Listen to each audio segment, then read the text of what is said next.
मणिपुर हिंसा की गूंज पूरे देश में सुनाई दे रही है और बिहार की राजधानी पटना में भी मणिपुर हिंसा का विरोध हो रहा है। राजद के द्वारा पोस्टर के जरिए विरोध किया जा रहा है। आप देख सकते हैं राजद कार्यालय के बाहर एक पोस्टर लगाया गया है और पोस्टर में भारत के प्रधानमंत्री नरेंद्र मोदी को धृतराष्ट्र की भूमिका में दिखाया गया है और पोस्टर में प्रधानमंत्री से सवाल किया गया है, कब तक देश की बेटियों का चीरहरण होता रहेगा और आप धृतराष्ट्र की तरह देखते रहेंगे मोदी जी। इस पोस्टर को लगाया है राजद के नेताओं ने।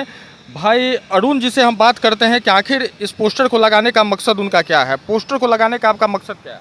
देखिए, पोस्टर का लगाने का मतलब साफ है कि देश में प्रधानमंत्री नरेंद्र मोदी की जब से सरकार बनी है और जहाँ जहाँ डबल इंजन की सरकार है वहाँ की सरकारों में देश की बेटियाँ असुरक्षित महसूस कर रही है और वहाँ जो बेटियों के साथ गलत व्यवहार करते हैं वो साफ बच निकलते हैं और इधर उधर घूमले चलते हैं और बयान देते रहते हैं, लेकिन सरकार उस पर कोई कार्रवाई नहीं करती है।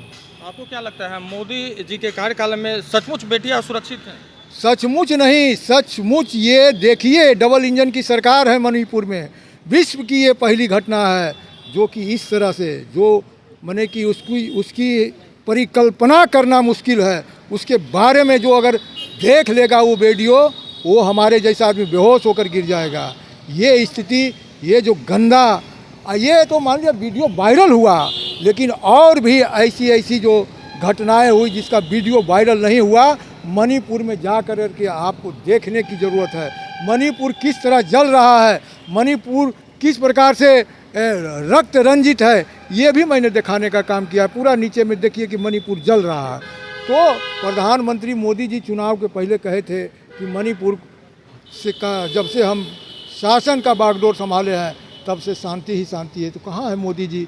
न राज्य में शांति है, न बेटियां सुरक्षित है और न महंगाई कम हुआ, कहीं कुछ नहीं हुआ तो एक चीज़ हुआ, प्रधानमंत्री मोदी जी आप सबसे बड़े जुमलेबाज हैं।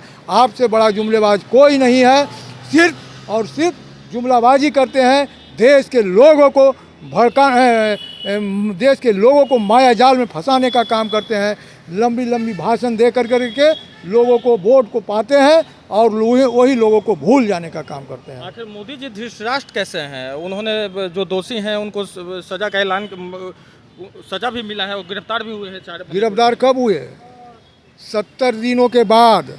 धृतराष्ट्र की तरह आँख में पट्टी बांध करके बैठे हुए हैं। अब विदेश दौरा कर रहे थे, वहाँ जय मोदी करवा रहे थे और सुप्रीम कोर्ट ने जब बांस किया ऊपर से, सुप्रीम कोर्ट ने कहा कि केंद्र और राज्य सरकार दोनों 4 अगस्त को फिर सुनवाई है। तो सुप्रीम कोर्ट का हथौड़ा चला तब जाके कार्रवाई हुई तो पकड़ाया भी। सुप्रीम कोर्ट का इसी प्रकार से ब्रिजभूषण के मामले में हुई। 3 माह तक बेटियां धरना देते रही कि हमको FIR करो। दिल्ली पुलिस FIR किया क्या? सुप्रीम कोर्ट इंटरवेन करती है तो जाकर के FIR होता है। तो हर एक मामला में सुप्रीम कोर्ट इंटरवेन करेगी तब जाकर FIR होगा। यही सुशासन की सरकार आप बोल रहे हैं, ये कुशासन की सरकार है। देश में नरेंद्र मोदी फेंकू की सरकार है और कोई भी जो भी इन्होंने वादा किया था सरकार में आने के बाद वो कोई पूरा नहीं किया। न पेट्रोल सस्ता हुआ, न डीजल सस्ता हुआ, न रसोई गैस सस्ता हुआ और न बेटियों का चीरहरण बंद हुआ। कोई बात बोलिए तो नरेंद्र मोदी आँख और कान बंद करके बैठ जाते हैं। लोकसभा में भी जब इनको बोलने के लिए कहा गया तो लोकसभा में भी ये चुपचाप से आँख पर पट्टी बांध कर बैठे हुए हैं। ऐसे प्रधानमंत्री से देश को क्या फ़ायदा है, बताइए आप? तो प्रोटेस्ट से पोस्टर के माध्यम से होगा कि सड़क पर भी उतरिएगा? रोज़ सड़क पर उतर ही रहा है लोग। हमारे महागठबंधन का कौन दिन धरना नहीं हो रहा है, कौन दिन पुतला दहन नहीं हो रहा है? रोज़ सड़कों पर हो रहा है, दिल्ली में हो रहा है, हर एक जब पूरे देश में ये नरेंद्र मोदी को चूल में कील ठोकने का काम करेगी और पूरा देश आंदोलित होगा बेटियों के मामले पर और हमारी देश के बेटियां इन्हें उखाड़ फेंकने का काम करेगी।